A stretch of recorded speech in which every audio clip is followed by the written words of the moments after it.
Most people don't notice the exact moment balance begins to change. It usually shows up in something very ordinary. You know that moment when you get up in the middle of the night and for just a second, the room feels like it shifts a little. You reach for the wall or the edge of the nightstand just to steady yourself, and then you're fine. You walk to the bathroom, you come back, you get into bed, and you don't think much of it. Or maybe it's the kitchen. You're standing at the counter, and you turn quickly to grab something behind you. And there's just a half second where your body has to catch up with itself, or stepping off a curb, that small drop that feels slightly larger than you expected, or carrying a laundry basket, or a big box, something that blocks just enough of your view that your feet feel less certain about where they're going. If any of that sounds familiar, good. That means you're paying attention. And that's exactly what this conversation is about. We've talked before about how balance quietly shifts as we move through our 60s and 70s. We've looked at the small signs and the gentle movements that can support a stability over time.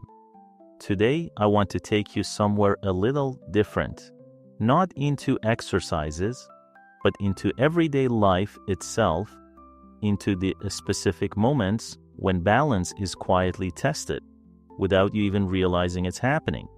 Because here's what I want you to know before we go any further. This is not about weakness. It's not about something going wrong with your body. And it is absolutely not about decline. What we're talking about today is simply the way your brain and body communicate and how the communication asks for a little more patience, a little more signal as the years go on. Think of it like this.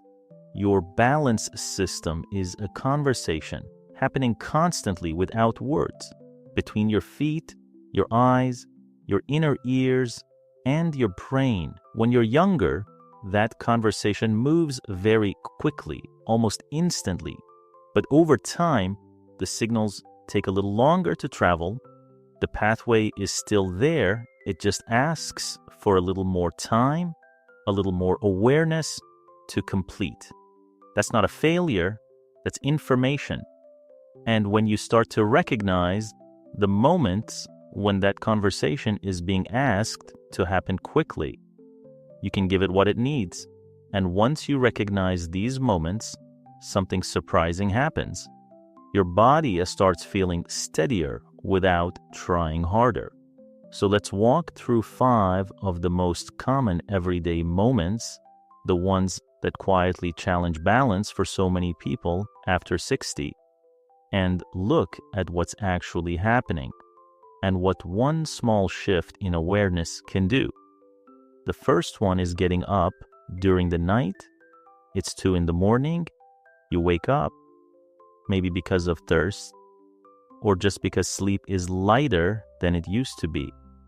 You push yourself up from the pillow, you swing your legs over the side of the bed, and you stand. All of this happens in about 4 or 5 seconds. And in those seconds, your body is doing something quite remarkable. It's shifting from a lying position to a standing one, adjusting your blood pressure, recalibrating where it thinks the floor is, and doing all of this in low light or complete darkness. That's a lot to ask of any body at any age. What often happens is that the balance system, which was at rest, doesn't quite have time to fully orient before you're already moving. So there's that brief unsteadiness, that slight sway or heaviness in the legs that can happen right at the moment you stand. The small awareness shift here is simply this. Pause at the edge of the bed before you stand, just for a breath or two.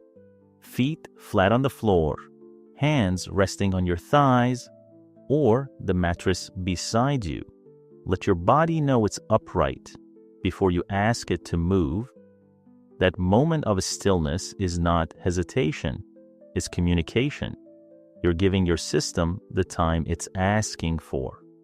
The second moment is turning or reaching quickly in the kitchen.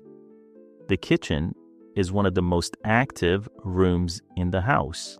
You're moving between the stove and the counter, opening the refrigerator, turning to grab something from a shelf behind you. These are quick, automatic movements, and that's exactly why they can be surprising. When you turn your head quickly, the inner ear, which plays a major role in balance, sends a rapid signal. And if the brain doesn't process that signal as quickly as it once did, there can be a brief moment of disorientation. Sometimes it feels like a slight dizziness. Sometimes it's just a sense of needing to catch yourself. The awareness adjustment here isn't to slow everything down forever. It's simply to notice when you're about to make a quick turn and let your eyes lead the movement slightly before your body follows.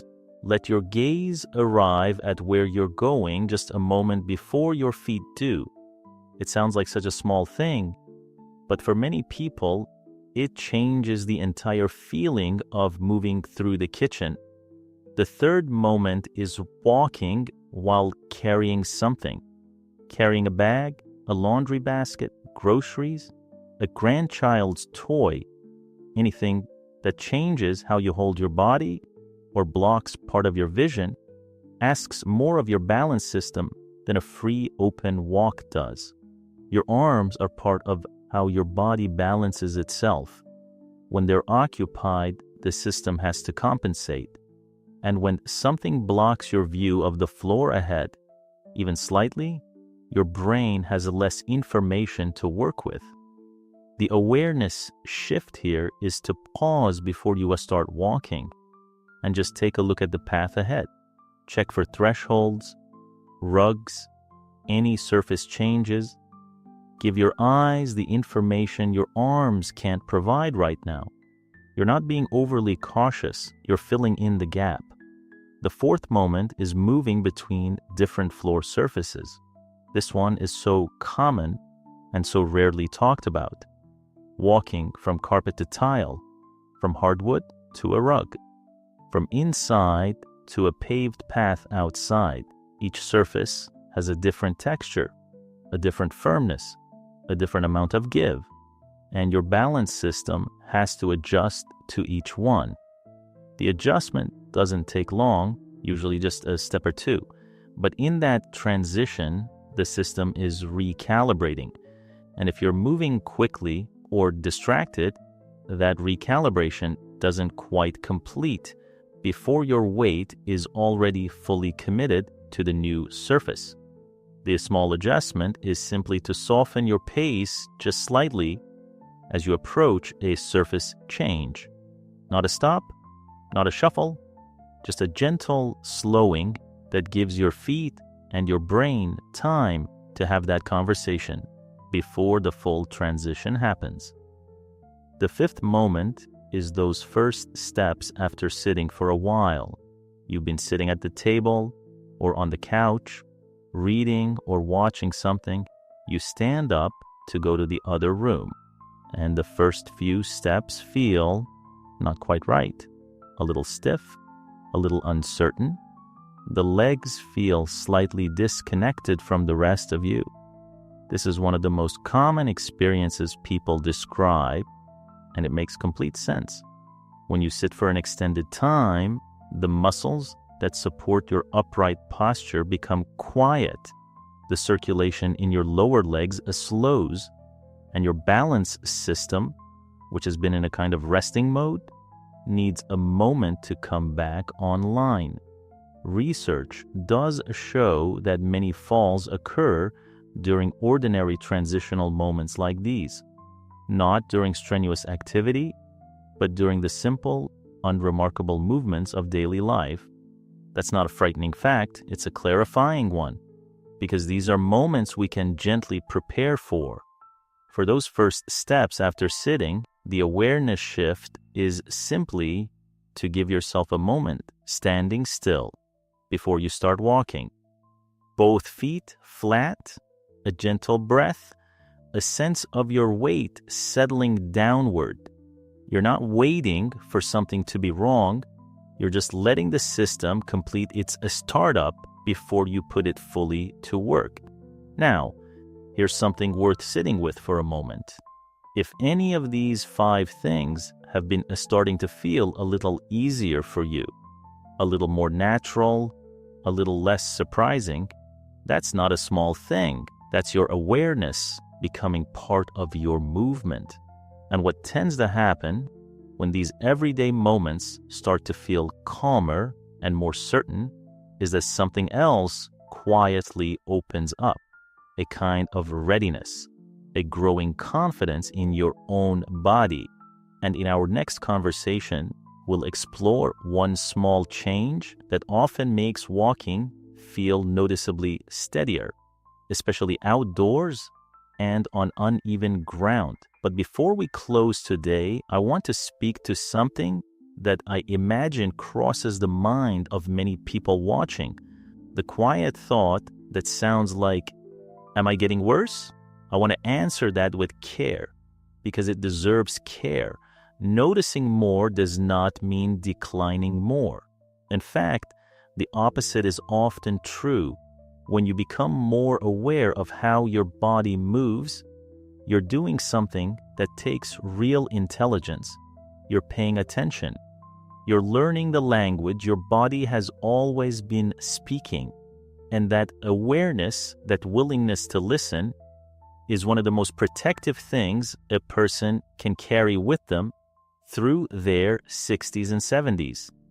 The people who move through this season of life with the most confidence are rarely the ones who never feel uncertain. They're the ones who learned to read the signals early and responded with patience instead of fear. You're doing that right now. So as we finish today, I want to leave you with just this. Every one of those moments we talked about, the nighttime rise, the kitchen turn, the first steps off the couch, they're not signs of a body giving up on you. They're places where your body is asking for a little more presence, a little more attention, a little more of you, and you have that to give. You're not losing balance. I'm curious, which of these moments feels most familiar to you right now? Many people discover they're not alone when they share it below. You're learning to listen more closely, and next time we'll keep listening together.